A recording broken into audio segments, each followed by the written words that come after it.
नमस्कार.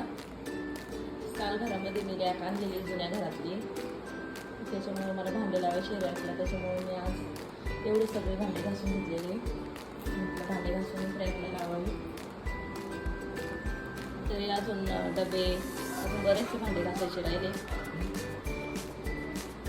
तर संध्याकाळी नक्की तुम्हाला व्हिडिओ बघायला मिळेल. पूर्ण मी रॅकला भांडे लावणार आहे. सगळे पाट्या पेटी